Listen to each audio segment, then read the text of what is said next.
afternoon. My name is Benjamin Quinn, and on behalf of Harvard Bookstore, I'm so excited to welcome you to today's event with STEPHEN VIDER, discussing his book, The Queerness of Home, Gender, Sexuality, and the Politics of Domesticity After World War II, in conversation with Greta LaFleur. Today's event is part of Harvard Bookstore's Friday Forum series, which takes place on Friday afternoons during the academic year as a way to highlight scholarly books in a wide range of fields. Though we remain digital for the time being, we have a full schedule of virtual events in the coming weeks as part of this afternoon series and others. Next Friday, February 11th, healthcare policy expert John Abramson joins us for a discussion of his book, Sickening: How Big Pharma Broke American Healthcare and How We Can Repair It, in conversation with Dr. Helen McDonald. For today's event, we will conclude with some time for your questions. If you'd like to ask the speakers something, locate the Q&A function wherever it may live on your Zoom display, where you can submit all your questions. We'll get through as many as time allows. Please note that closed captioning is available for this broadcast. Depending on which version of Zoom you are using, you may need to enable it yourself. Simply locate the button marked CC Live Transcript on your display and click through the options. If you go to the chat function of this presentation, I will shortly be posting a link to our website where you can purchase your copy of The Queerness of Home. Your purchases and financial contributions make events like today's possible and help ensure the future of a landmark independent bookstore. Thank you all for showing up and tuning in support of authors, publishers, indie bookselling, and the brilliant scholarship this series showcases. And now it is my sincere pleasure to introduce today's speakers. STEPHEN VIDER is Assistant Professor of History at Cornell University, where he also directs the Public History Initiative. Before coming to Cornell, he was a visiting assistant professor at Bryn Mawr and a postdoctoral fellow in the history of sexuality at Yale University. His writing has appeared in American Quarterly, Gender in History, and The Public Historian, as well as the New York Times, Avidly, Time, and Slate, among other places. Today, he is joined in conversation by Greta LaFleur, Associate Professor of American Studies at Yale University and the author of The Natural History of Sexuality in Early America. As an editor, LaFleur has contributed to the recently published Transhistorical: Gender Plurality Before the Modern, as well as a forthcoming special issue of GLQ on sexology and a special issue of Transgender Studies Quarterly titled Trans-Inclusionary Feminism and the Global New Right. This afternoon, Stephen and Greta have joined us for discussion of Stephen's book, The Queerness of Home, a searching exploration of how queer activists remade the possibilities of home life for everyone, which Scott Herring, author of The Hoarders, calls a consequential achievement. Like any historian worth their salt, Vider knows how to tell a tale. This book's prose is witty and clear as a mountain stream. From the Stonewall riots to the protests of ACT UP, public and oral histories of queer politics have almost exclusively remembered acts of public activism. But what about the radicalism of the interior, embodied by queer and trans people who struggled against the conventions of marriage, challenged the trappings of gendered labor, reimagined domestic architecture, and contested preconceived boundaries of class and race? We are so delighted to be hosting this event today. Without further ado, I'm delighted to turn things over to our speakers. The digital podium is all yours, Stephen and Greta. Thank you so much, Ben. Yes, thanks so much, Ben. So yeah, we'll just dive in. I just wanted to say thanks to Stephen and also Benjamin for inviting me. I also want to congratulate Stephen on what a fantastic book this is. I read the book in full earlier this week, and it was just a real pleasure to read. And I also want to say I'm happy to be here, although I wish that we were all able to be in person. Because the Harvard Bookstore and its used book section in particular was a real staple of my youth. As I was telling Benjamin, I used to spend probably too much of my earnings for my job at the dry cleaner in the used book section. So Stephen, I was wondering if you would just open up, if we could open it up by you telling us a little bit about where the project came from. So how did you end up on the topic? What's interesting to you, then when you started the project and, continually now, about the politics or the relationship between the politics of home, so the politics of domesticity, and LGBTQ history. So what struck you as missing in the extant scholarship that you were encountering, say as a graduate student or as a postdoc, on the intersection of domesticity and queer politics, such that you wanted to write the book? Greta, thank you so much. I just want to say how completely delighted I am to get to be in conversation with you about this. As somebody I met kind of as a postdoctoral fellow at Yale, and it's just really wonderful to get to connect with you even here virtually, and also just how thrilled I am to be doing this event for the Harvard Bookstore, where I spent so much time as a graduate student. And so it's just really thrilling to be able to do this. So thank you. You know, when I was starting this project during graduate school and really just beginning to think about it as a possible project, you know, it was kind of at a moment when a lot of same-sex marriage cases were beginning to kind of move through the courts and kind of move up to the Supreme Court. And I was interested in and really struck by the queer critique of same-sex marriage, where there was, questioning of the ways of sort of what were queer people giving up by prioritizing marriage as a political goal, right? And the critique by people like Lisa Dugan of marriage as homonormative, right? And giving over to kind of the set of norms that marriage had traditionally worked to uphold around gender, around class, around race. But what also really struck me was the ways that queer critique seemed to me to conflate marriage and domesticity or home life, right? That seemed to kind of look past, right? Sort of look past the like everyday ways that people in their actual lived experience of home actually complicate the norms of the structures that they're living in, even a structure like marriage. And so I began to, I think, wonder about what would happen if we looked at queer history, like separating marriage and domesticity and really prioritized home life as the center. And there was also at a moment when I was beginning to read a lot of kind of feminist theory about labor and home, and I was really struck by particularly by work by Alice Kessler Harris on labor and really thinking about the continuities between the public and the private. And so it really began to strike me that so much queer history and so much of the queer history that I loved really tended to only talk about queer politics and queer culture in as much as it was in public space and it was visible to a larger public. And so I just began to wonder, like, what if we actually flipped that and began to think more about private space? How actually would that change the way that we looked at queer history? And also, like, how would it potentially complicate the ways we've thought of that historians have written about home and in the American home in general? And how would it also complicate some of the ways that we think about privacy and public life together? Like, how would we begin to see some of the continuities more clearly? Yeah, I have to say that was, it's not that the argument that you make, especially related to gay marriage, those are critiques that many of us are very familiar with.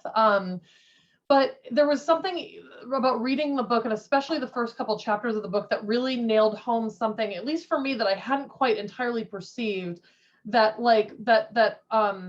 that sort of reaching for marriage or something like marriage or long-term relationships and situating those specifically in the context of like a home space was less of a sort of especially in these earlier years, less about a kind of like move or like grabbing at a kind of homonormativity, and more about actually like defending oneself as much as someone could against like particular types of incursions by the state, a defense against policing, surveillance, criminalization, stuff like that. And of course those weren't, that kind of home life wasn't necessarily accessible to everyone, right? Like one of the things I love about that part of the book is the way that you trace the sort of like post-war incentives and protections that are offered for like people who are coming back from fighting. But you also show that like, specific types of FHA loans really contributed to redlining, that they weren't available to most women, that even when they were available to Black service people, that because of the redlining, that like, do you know what I mean? They were effectively like not utilizable. But I just thought that was just to go back to your point, I just thought the sort of marking out that like a conflation of sort of marriage and home was actually something that people reached for when they could as a protection. I just thought that was a nice point. But I also really take your point about the way that the conflation of marriage and domesticity, or marriage and domestic spaces, has been something that like hasn't been adequately theorized. And I also just loved that too. And, you know, to go to like the second chapter, to sort of hang out in the earlier part of the book, I was really also just struck by the sort of theme of like belonging, right? Like there is something really powerful, and you really excavate this in your sources about, you know, people just saying, I want to be around people who see me. I want to be around people who I share things with whom I have things in common. And, you know, for queer people in that moment, you know, that was a difficult ask, you know? So I just thought that was so delicately done. The next question that I had for you was how, like, because, you know, over the course of the book, you talk about like home in a very traditionally defined sense. You talk about like women identified architecture and you know, architects who are trying to sort of interrupt the sort of hegemony of the politics of the home from a kind of structural standpoint. You talk about sources for and support networks for homeless youth, homeless queer youth. You talk about AIDS care. It's a really expansive understanding of what home means. And I just, again, it's something I just love about the book. So I was wondering if you could talk a little bit about how your understanding of what could be gathered under the sort of umbrella or auspices of home, how did it develop or change over the course of the project? You know, like I said, we were talking about this a little bit before this started, but when I met you in, I think it was 2013 or 14, you know, I think I didn't understand that the book had such an expansive understanding of home. And I think it's clear just from reading it that you've just done massive, massive work to sort of create the archive that this book is based on. So yeah, talk to us about the expansiveness of home in the book. Thanks for that question. You know, one of the challenges I'll just say about writing this book was that home, you know, was not something that was always like easily flagged or easily identifiable in archives. You know, so a lot of time I feel like I spent visiting archives and then just kind of like asking archivists, like if they had any ideas about things that might connect to the idea or the space of home, right? And, or also kind of like looking at a collection and just like digging and digging and digging until I found some record of what someone's home life was like. And so a lot of the work was of the research in the book, you know, was really just trying to find stories that would let me trace the story of queer home life in different ways, and to think about kind of moments in the past where queer activists were really clearly prioritizing home life and really kind of bringing it to the surface. Again, even though that, you know, part of the argument of the book is that, right, home life is crucial throughout, you know, this period, and it's crucial, you know, is crucial for lots of different people in lots of different ways, even in some ways, especially when home is precarious, right, or people have kind of unstable housing. But I wanted to find moments where kind of home was being kind of expressly talked about as a political priority. I think that the two things that really shifted the book for me and really helped me to think about the bigger argument and bigger stakes of the book. So one of them was really researching, as you mentioned, like the history of queer homeless youth services or services for queer and trans homeless youth, where that was like a chapter that I had that I kind of knew I wanted to write when I was writing the project initially as a dissertation, but I knew it was going to require a lot more research to kind of find those stories. And looking at kind of some of these early efforts to provide housing for queer and trans homeless youth. Right? So these were services that would have been in San Francisco, in Los Angeles, in Philadelphia. So really a national movement in the 1970s. It made me think kind of, again, more about kind of about all the different functions that home serves, right? So of course, just the basic need for kind of shelter, right? But beyond that, also a need for belonging. And the way that these early queer group homes, right, talk expressly about the idea that they're creating a new kind of family for queer and trans youth who maybe have been pushed out or rejected by their families of origin. And that drew out for me kind of two big themes in the entire book. So one of them is really thinking about isolation, right? The kind of duality of home as a space that both is a space of connection, but also can be a space of isolation for a lot of people. And then also about thinking about domestic norms and its connections to belonging in terms of citizenship, right? The ways that home also can become a script, right, for how to belong in the right way, because part of what's also happening is a lot of these early group homes are starting to also look to city and state and federal governments for financial support. And to do that, they need to articulate their goals more clearly. And a lot of those look like teaching people to be independent, teaching people to be able to these young people how to work. And that's a discourse that kind of continues in a lot of services for homeless youth today, which is not to say that the young people who were living at those group homes necessarily like took all of those norms like at face value. And it doesn't necessarily mean also that there's not a little bit of management of kind of right among the people who founded the home to kind of get the funding. But it does reveal again a tension about that home is functions in many different ways, has many different forms of meaning, right, depending on the audience that's looking at it. And those range from kind of personal feelings of belonging to kind of more national stakes of belonging. The other, I guess, part of the project that really shifted things for me was working on the history of HIV/AIDS, especially around buddy programs, and especially when before I went to Bryn Mawr, I for 2 years was a postdoctoral fellow at the Museum of the City of New York, where I had the opportunity to curate an exhibition based on that final chapter of the book about HIV/AIDS, and that exhibit called AIDS at Home. And that project, right, that exhibit, that was also a really strange and wonderful experience to take something that I'd worked on so privately and kind of be in conversation with it in a community in New York.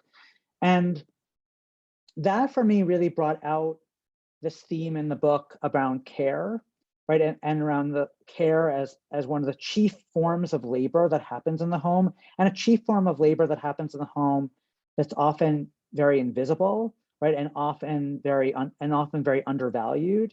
And that to me also became kind of a touchstone for the book about what home makes possible and what looking at home historically allows us to see that might be different.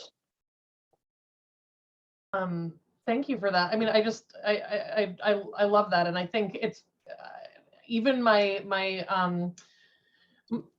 even what you just said sort of expanded my sense of like your understanding of what home does, like the complexity of thinking about the home as both a site of isolation and a site of connection. I think its ambivalent character probably made it fairly difficult to write about, or to sort of develop a cohesive argument around. But I want to move a little bit. I want to move to a question about your archives, and actually this responds to a question that we already have in the chat, and I'll just foreground with the question just because it's basically in step with the question I was about to ask you. So the question is, what were some of your early archival finds that excited you and helped you shape your thinking as you were researching and writing? And the question I had kind of prepared was just asking you to talk a little bit about your research project, that the project that the development of an archive that ended up being fundamental to the book.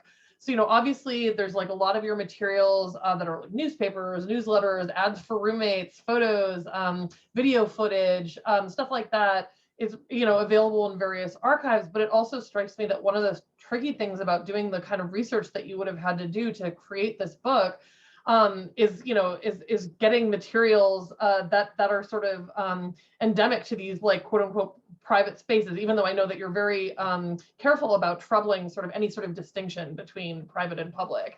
And especially for the work, the work that's in the first half of the book, where people are sort of seeking refuge in particular types of homes in order to sort of avoid various types of like homophobic incursion, whether by state actors or otherwise. Again, that's going to mean those archives are kind of harder to access. So yeah, so I was wondering if you would just tell us a bit about the breadth of where your materials came from and about the different experiences of like trying to get a grasp on those materials. Thanks for that, and thank you, Tim, for that question in the Q&A chat.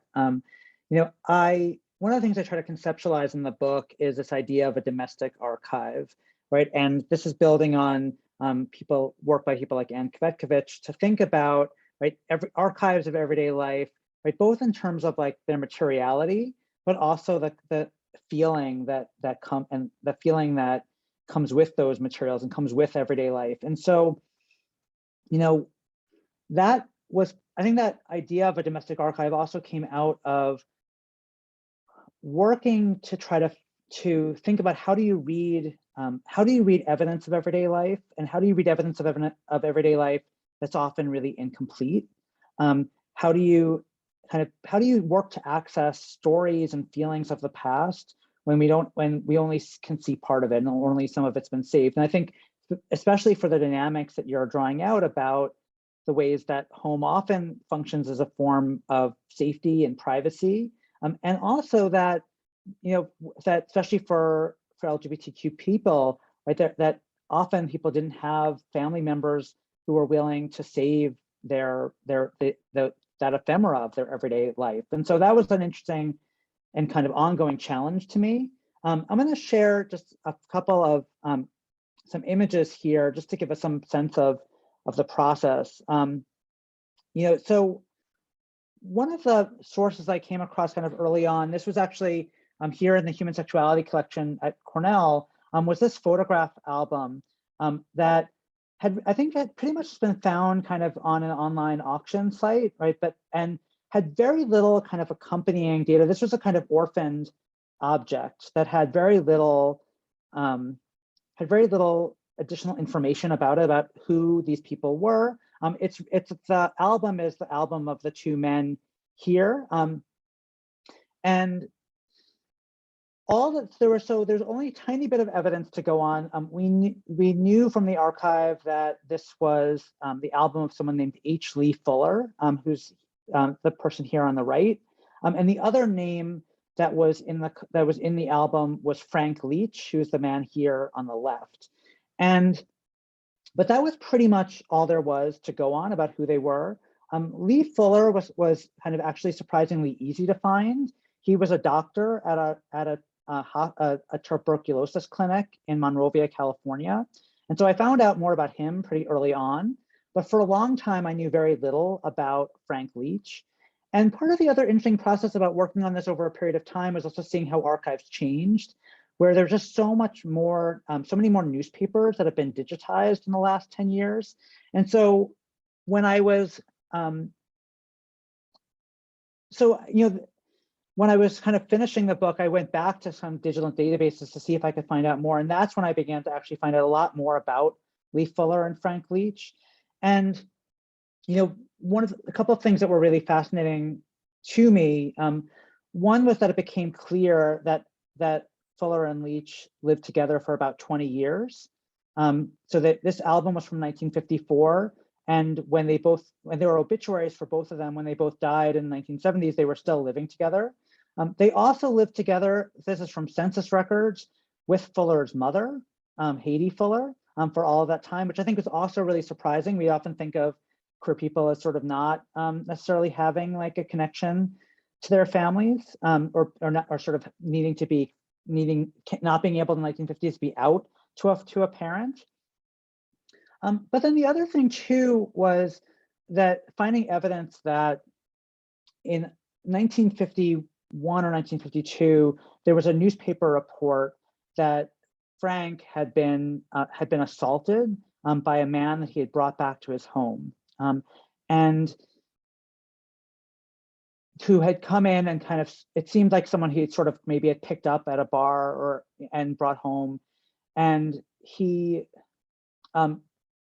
eventually, and this actually goes to trial, right? Because they figure out who it is who assaulted him. He's in the hospital for weeks.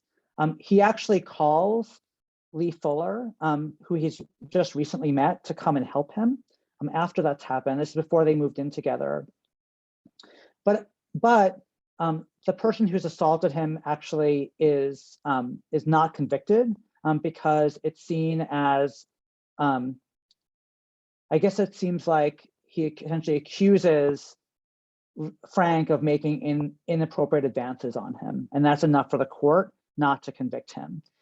And that made me kind of look at these images in a different way, where it really helped, because I think in some ways it would be easy to look at images like this and think of this gay couple in the 1950s who are kind of relatively middle class at this point, as a kind of thinking about their relative privilege, to be able to kind of have the sense of home and stability. But it also really drove home to me like why having a stable home mattered so much, why having control over your space mattered so much, and to really think about the trauma and the pain that somebody like Frank Leach had gone through, and lots of people, lots of queer and trans people in the 1950s and 60s would have gone through, and still in many places still go through. But this was sort of an example for me too of where I would find these kinds of seeds, right? These kind of traces, and and we just spent so much time trying to find out more, right, from the archives, but also really attending to just the feeling that these photographs themselves evoked in a sense of connection.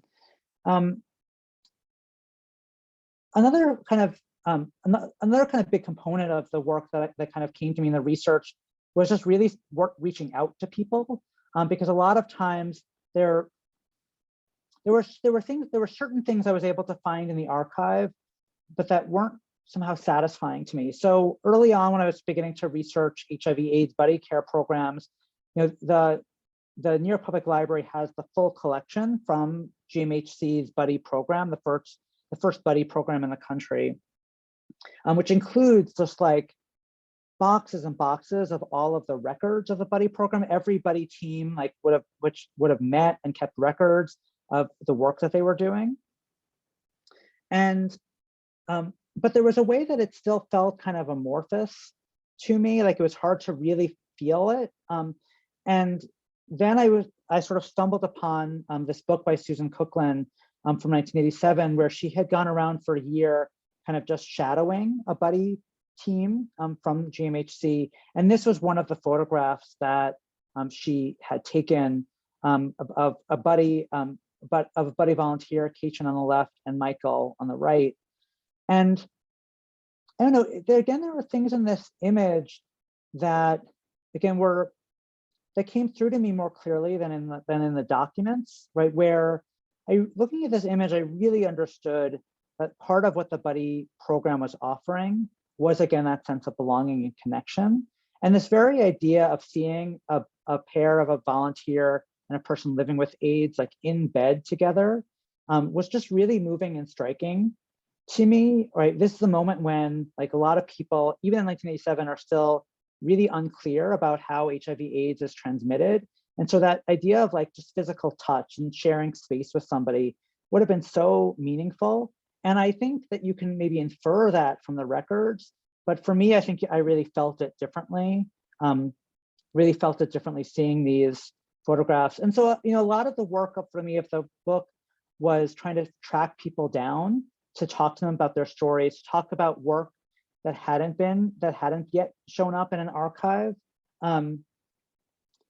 Another example of this is the image on the cover of the book by Bruce Pavlov, where he was an undergraduate at Berkeley in 1977 in this new class, a kind of crazy idea in 1977 to do a class on gay space, and he decided that he was going to kind of document this early group home for LGBT homeless youth and adults called Survival House in San Francisco.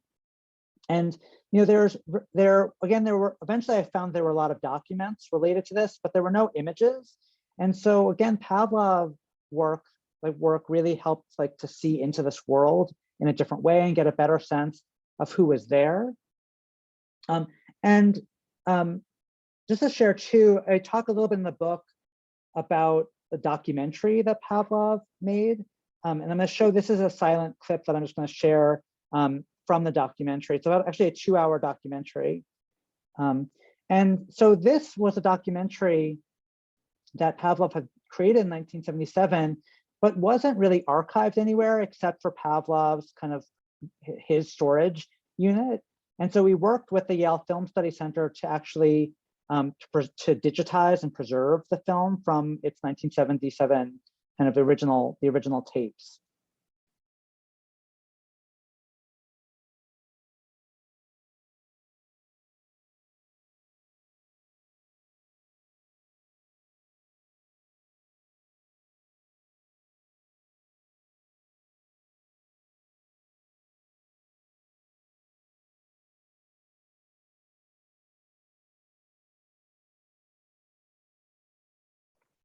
So just the last thing I'll say too is that part of, I think, what I also got really interested in working on the book was not only the challenges of writing the queer history of home, but the challenges of trying to write about like everyday life kind of more broadly, about trying to capture these kind of fleeting experiences and fleeting interactions and the fleeting feelings of belonging, right? Not at like an organizational level, but at a much more intimate level.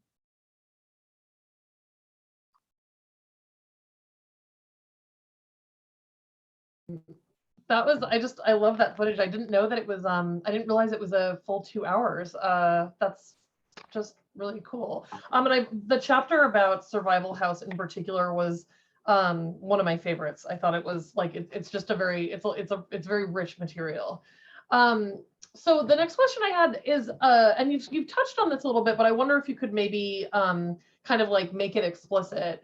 So the story that your project tells about the changing politics and meaning of home traces, like, frankly, like a pretty different story about 20th century queer politics than I think the way that those politics tend to be narrated. So I'm thinking about the way that like your book complicates the story about like more visibility and more publicness being like more freedom, more enfranchisement, although that's like a very flat iteration of both of the things.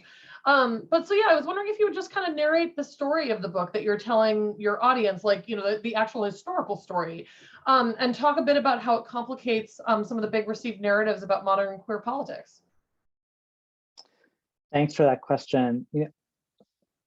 I think at the kind of most basic level, one of the arguments of the book is to really just emphasize like how crucial home and housing as kind of arenas of everyday life and activism, how crucial that's been to LGBTQ politics and culture since World War II, right? To really challenge that narrative that public space and visibility have always been kind of the primary goals, and really to historicize that, right, as being actually in some ways a result of gay liberation, the politics of gay liberation around visibility, all right, that language of out of the closet into the streets that gay liberation activists coined, right, the way that queer historians have actually inherited that and not necessarily examined it.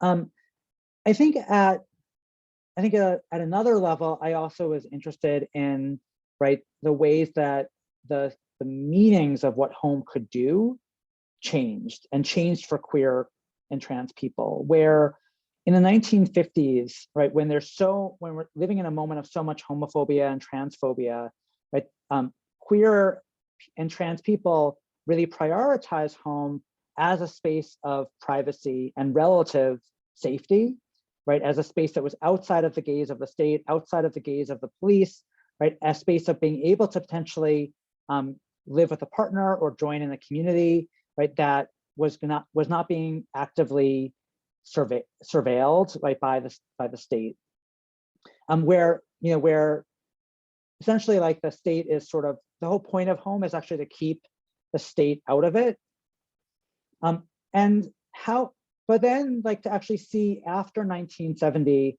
that starts to shift, right, that part of that increasingly we start to see that LGBTQ people are looking to the government, right, to support their home lives. And so the early group homes, part of what's fascinating about it is seeing these activists begin to realize that there's funding they could be getting from the city or from the state governments to be able to actually support and sustain the projects that they're building. There comes a moment I talk about in the book where immigration services actually approaches an early gay counseling service, an early LGBT counseling service in Philadelphia called the Ehrman Center, and asks them if they can help them to house this group of Cuban refugees, of queer and trans Cuban refugees who've just come to the United States, right? So the state and the government is also beginning to see queer activists as a potential ally as well, right? It goes in both directions.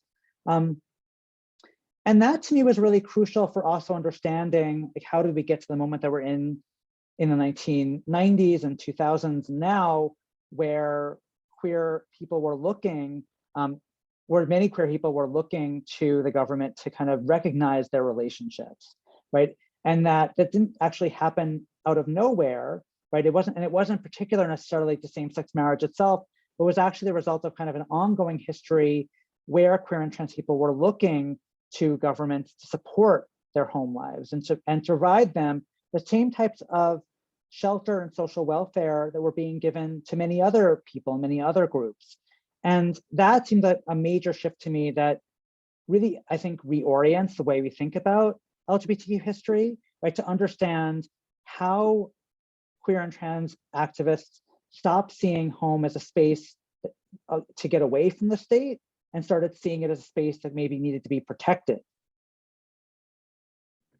Yeah, I just love that argument. I thought that was just one of the most, it was just, I think it really just shifted my perspective on also just the 70s and the sort of story that we tend to tell about how LGBT people get sort of brought into the sort of folds of the state, which I think tends to be a story that's like much more about a particular type of like, burgeoning free market economics than it is necessarily about like activists, like queer and trans activists actually calling on that.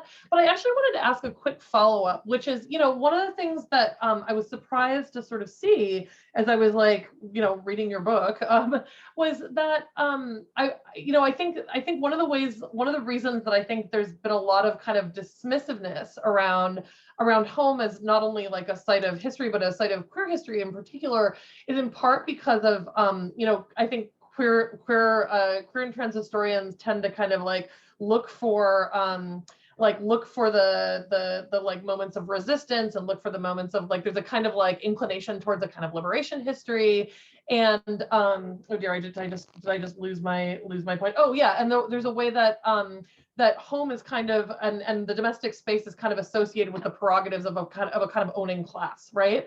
But the way you trace this in the book through especially like homeless services, the foster care chapter, that's not necessarily the only story that there is to be told about home. But I was wondering, in this moment, around the 70s, where we see people when we see queer and trans activists kind of like reach for the state's support or like demand the state's support, is there a moment is there a moment where the story that you're telling does start to become a little bit like the sort of like a story of like owning class prerogatives? Like what do we do with property in this story, I guess is the question I'm asking. Yeah, thanks for that. I think I think that's a crucial piece of this story, right? To think about the way that home, right? That part of the way we have to also think about home is that it's about control, right? It's about being able to have a sense of control over a particular space over a period of time, right? That's part of one way we might define home, right? Is a space that is controlled over time, and right, and that's a privilege, right? That's always a privilege to be able to have that sense of security that becomes only clearer when you start thinking of people who don't have access to home, whose housing is unstable. And I think that one of the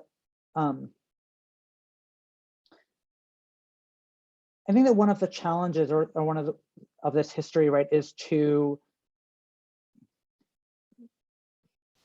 kind of move beyond thinking about that kind of owning class, and also to see that even like people who are in like its owning class, that actually can also be quite unstable. We can think, for instance, of the story about gay men in the 1980s, where people were kicked out of an apartment after a partner died because their names were not on the lease, right? And the way that rent laws actually changed because of that home life is actually precarious for everyone. There's some ways a kind of part of what makes home function is a belief in its stability, right? We have a faith in its stability as much as owning itself. And I don't know, I think that to me, one of the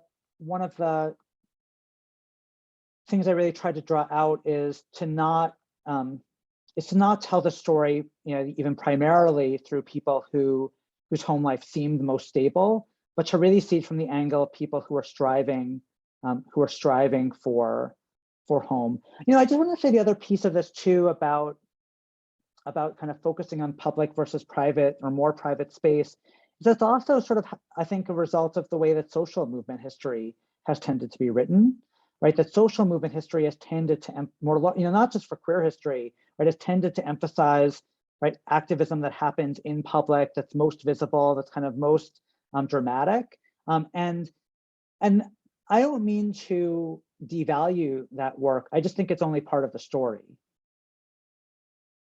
100%. I really agree with that. And I think, you know, as feminist historiography, I think is like, you know, is very in loud vocal support of exactly what you're trying to do. Like the history of the mundane, the history of the everyday, like these are critical parts of all history. So I'm realizing that we've got like kind of a lineup of questions in the chat. So I thought maybe we could turn to the questions by the attendees if that's cool. And actually one of them, I had just had one more question, and one of the questions from the attendees just mirrors it pretty much exactly. So we'll start there, which is from an anonymous attendee. Have you studied how this intersection of domesticity and politics has extended into the 21st century? I see a lot of queer life that is very out and loud in public, especially in protest, but I know that this isn't the whole story. To just pick up on basically exactly what you just said. Thank you for that. I think that in some ways, to me, a lot of the most interesting activism that's happening now around queer home and housing, I think, isn't getting quite as much attention as it should. I mean, part of what's fascinating to me is that since the 1970s, there's been a kind of continuous movement for housing queer and trans youth. And, you know, that funding is always actually precarious. That funding is coming from the state, from state governments and from federal government. And that funding is always really precarious. And there are lots of ways in which I think we're not talking about that enough. And also there's a movement for providing supportive housing for queer and trans elders, right, who don't have kind of stable incomes, don't have income security. And that really is becoming a national movement that, again, I have not seen really. I've seen newspaper articles about, but I haven't seen people really talk about yet as a movement. And I feel like in terms of the activism, that's a really crucial piece of it. I also think there's a lot of interesting activism and important activism happening around family recognition, where kind of, you know, now that I think there's a feeling that now that same-sex marriage is recognized, why should that be the limit of what family can look like? Right, of people pushing for essentially like domestic partnership laws that would recognize kind of multiple partners in a household, right? And that affects that affects, you know, both the partners themselves and often people's children. There's a lot of challenges for people around what now is termed second parent adoption for queer and trans parents, where the biologically related parent isn't recognized by the government. And so part of, I think, what I'm also interested in, and I think this is just really, we're beginning to see this grow more, right, is thinking about how queer and trans activism now can actually work to expand the many different forms that family and home life might take, right? That's recognized and supported by the state. Yes, I really agree with you on that, and I think elder care too. Actually, Stephen, we don't have to talk about this right now, but I've been very slowly working on a project with Barbara Police, who is one of the early members of SAGE, on the elder care movement, on the queer elder care movement, because I think it's so important, and there's not really that much good writing on it yet. There's some, but not tons. So next question. I also wanted to add that Connecticut recently changed its parentage laws such that sort of a like poly sort of relationship arrangements ranging from 3 to like however many people can all be like legal parents. So like just yes. So we've got a question from Erin Gallagher Cahoon, who asked, in your research, did you see connections, or what connections did you see between the politics of domesticity that you're talking about and histories of queer parenting? So for example, lesbian mother custody cases or legal battles for adoption rights. I'll say in general, I didn't focus as much on parenting in the book, in part because Daniel Rivers, has a book called Radical Relations that I think is just a beautiful and brilliant book that's really looking at the activism of gay and lesbian parents. I think where I talk about this the most in the book is really around queer adoption and foster care, where in the 1970s, where that initial impetus actually for encouraging queer people to adopt or to foster queer and trans youth, it comes from an idea, I think, that only queer and trans adults could actually provide the kind of support for queer and trans youth. They were the only ones who could provide that kind of emotional support at a moment of like such just heightened homophobia and transphobia, again, in the 1970s. And I think that there's a kind of, I think it really shifts our understanding to think about that movement as being, again, thinking about the movement for queer adoption and foster care as part of a movement to actually really support queer and trans homeless youth. I think that really shifts the way that we've tended to narrate that story. Is not about, right, the access of adults, right, to through parenting law, but actually about protecting and supporting queer and trans young people. So another question we've got from Aaron Lecklider. Hi, Aaron. Great conversation, y'all. Stephen, can you comment on the relationship, complementary, antagonistic, whatever, between domesticity and political organizing? Is the domestic necessarily in conflict with social movement organizing? Thanks so much, Aaron. One of the things I really try to stress in the book is that I see kind of social movement organizing as continuous and complementary to the kind of activism that I identify in the home. And one of the places that came through kind of most clearly to me was in writing about HIV/AIDS buddy care programs, where the way that the history, I think, of AIDS organizing, especially around ACT UP, has been written, right, has tended to really see ACT UP itself, right, as the primary moment and shift in AIDS activism, right, and almost a kind of rupture in AIDS activism. And the part of what I wanted to try to show in the book is the ways that earlier kind of buddy programs, right, that were happening kind of more in intimate and private space, actually laid crucial groundwork for that later, more public activism, because part of what they did, right, was actually help to forge a sense of a larger AIDS community, right, because buddy programs often paired people, right, who were, with people who were not like themselves. Either it would pair white people with people of color, or pair women with men, and that the kind of challenging some of people's ideas about who was part of their community seemed really crucial to me to creating a foundation for the kind of larger collective that ACT UP kind of worked to animate and mobilize. But also that even after ACT UP starts, that there's a lot of people in ACT UP who are also providing care to a lot of people that they knew, who were simultaneously acting as caregivers, and that we tend to think about the private work of care and the public work of activism as being separate. And part of what I want to show in the book is that these actually support each other. And then the last question that we have right now, although there's still time and anyone else who would like to ask questions, please just drop it in the chat. Is Emily Hobson. Hi, Emily Hobson. Hi, Stephen. Thank you for your wonderful work. Can you talk about the role of experimentation in the history you trace in the book? I'm especially curious about how people expressed excitement over experimentation with home itself, or about experiments that were short-lived, ephemeral, and/or failed in some sense. Oh, that's such a great question. I just want to second this question, in part because I also loved the chapter on gay communes and the idea that gay communal living was the natural extension of gay politics. Thanks so much, Emily. I love that question, because I also, one of the other threads of the book is this idea of home as fantasy. There's a quote from Mary Douglas that I talk about it early in the book, that home is the realization of ideas, right? And so this idea that home is actually our attempt to materialize our ideas and fantasies about what home should be.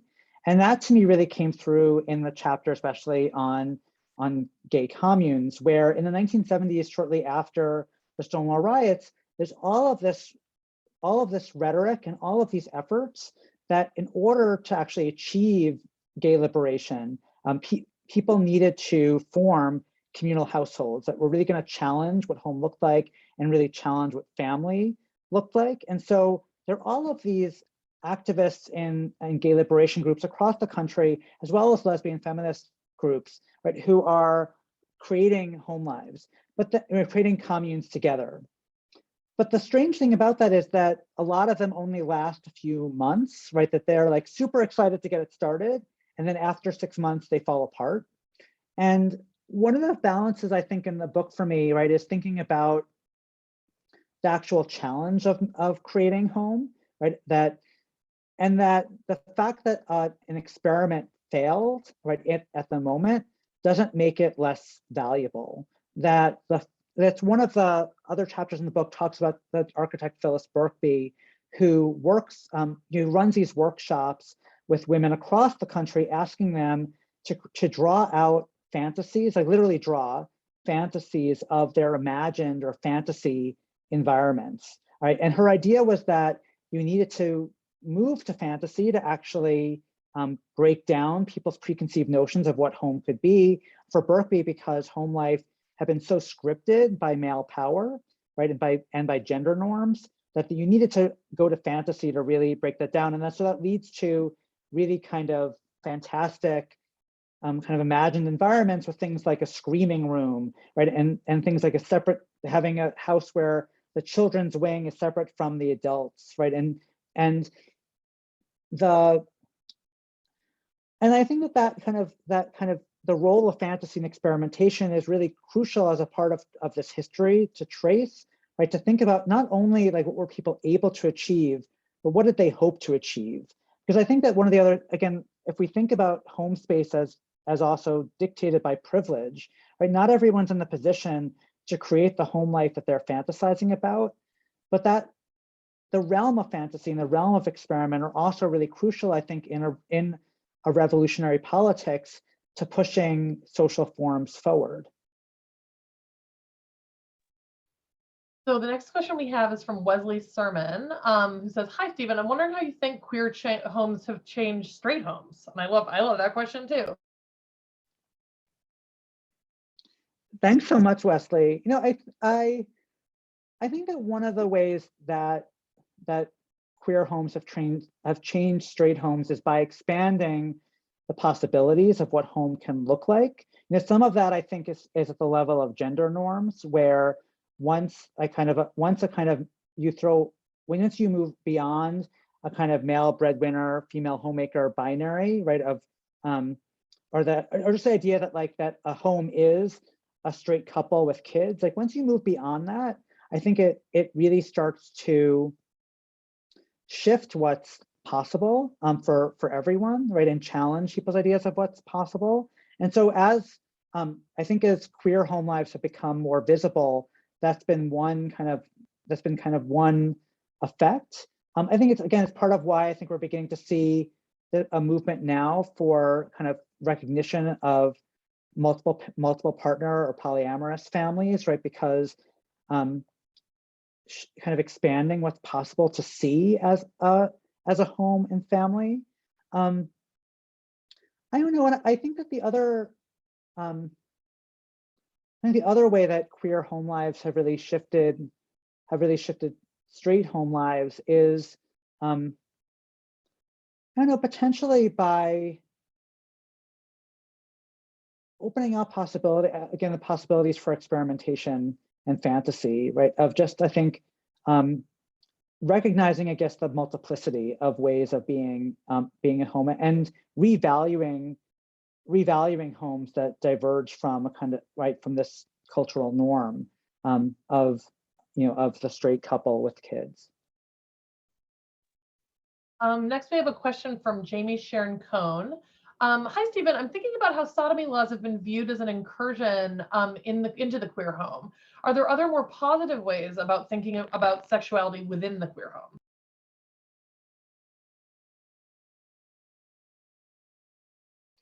Thanks, Jamie. I think one thing that's actually really crucial to think about is the way that home is actually like a space of sex and sexuality, that like, that people, like, of course, I mean, there's a wonderful, an important history about public sex, but we also, I think, haven't necessarily written as much as we might about sex, the way that sex actually structures, the way that the home life actually structures sex and sexuality. There's one other image in the book that I talk about is one by the writer and artist Sam Stewart, where he has like literally, so this is in the 1950s in Chicago, and he has a Murphy bed, right, that kind of folds into the wall, right? And if you pull the bed down, you would see that he painted a mural behind it of kind of two men lounging together naked, smoking cigarettes.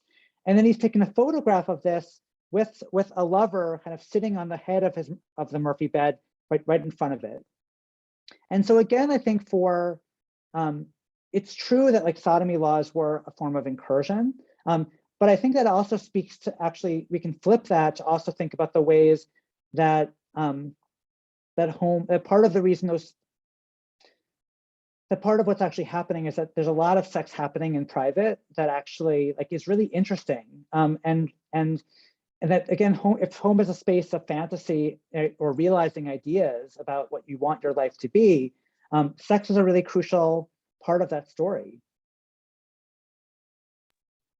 And the next question is from Allie Bryden, who says, "Hi, Stephen, thanks so much for your amazing work and this fascinating Q&A. Can't wait to get my copy of the book. Has your research and writing of this book altered your own personal views of home?" Thanks so much, Allie. It's an important question for me. I think that one of the things working on this book, again, has really drawn out for me is thinking about the function of care in the home, where, again, I just think that's there's a lot of feminist work that, of course, draws out like care as labor, but I think especially in the last 2 years with COVID, I think it's become only more clear to people about the kind of invisibility of care work that's happening in home spaces. And the other thing too, I think, is drawing out for me and thinking about the ways that home functions both as a site of community and both as a site of isolation. I think that when I was starting the book and I was researching things like gay communes, I was really interested in the ways that queer people were kind of using home as a site of connection, right? Sort of like parallel to public spaces like gay bars or bathhouses, right? That home is also a site of community connection. I think working on the history of HIV/AIDS, especially, made me also think about the ways that home could really isolate people, and that part of what actually is so politically important about making home a site of connection actually is to resist the kind of isolation that can often happen in home spaces, right? That it's not only about getting people out of their homes, but also making people feel like they have a sense of connection at home themselves. And that's part of why I think kind of the work around elder care, housing for queer and trans elders is so important. And we have a comment / question, I think, which might be, oh, okay, sorry. I just saw a note from Benjamin that this is probably our last question. But actually, sorry, I think Benjamin's note came in about the question that I was about to read. So this is from Victor Macias Gonzalez. So thanks for your great work and your last comments on here, how queer homes redefine / affect straight or normative homes. I think in the Mexican case that I study, there are many permutations of queer couple homes that incorporate the mother-in-law or granny flat into the home, or for spaces that allow gay couples to work from home in order to care for elders. Thanks so much, Victor. I think I'll say that one thing that surprised me the most in this research over time was how many gay couples and lesbian couples were living with parents. This came up like again and again in the archive, especially like in the 50s and 60s, of gay couples living with parents. And it really surprised me because I think it really counters again our ideas about how homophobia like worked. I just think that again, kind of actually the model of like the intergenerational household now, I think is still treated as somehow kind of not normative in American society, but it's actually like much, I think very common, but our laws actually aren't written in ways that like would reflect that. I mean, the most recent example of this, was Biden's kind of four COVID tests per household, which many people pointed out kind of 4 people per, 4 tests per household really affirms a particular vision of how many, of what the ideal American home is, and didn't recognize, I know a lot of people who lived in apartment buildings had a lot of trouble, but also, people who may be living in a single family home where their single family is an intergenerational family. And there are just, I think, lots of ways where the reality of home life still doesn't align with the ways that people actually, with the ways that the state recognizes home. And I don't know that we're in a place where we're going to fully get the state kind of out of the business of caring about what's happening in people's homes. But I think we might get to a place where we can create laws and structures that support family life as it actually is in all of its multiplicity. Thanks so much, Stephen. I think that was our last question. I think actually that's the last question that we had in the Q&A. So this is a kind of nice time to wrap up. But thanks to everyone for your questions, for coming, for engaging. Thanks to Stephen for writing such a fantastic book that we all get to benefit from. Yeah, and I don't know, Benjamin, if there's anything else that you wanted to add. Other than just to thank you both for this fantastic conversation, and to again thank everyone out there for spending part of their afternoon with us. This has been such a dreamy event, and the conversation has been wonderful. Everyone, please learn more about this incredible book and purchase your copy of The Queerness of Home at harvard.com. I put the link in the chat a couple times. On behalf of Harvard Bookstore here in snowy Cambridge, Massachusetts, enjoy your weekend, keep reading, and stay safe. Again, thank you both so much for joining us. Bye. Thank you. Thanks.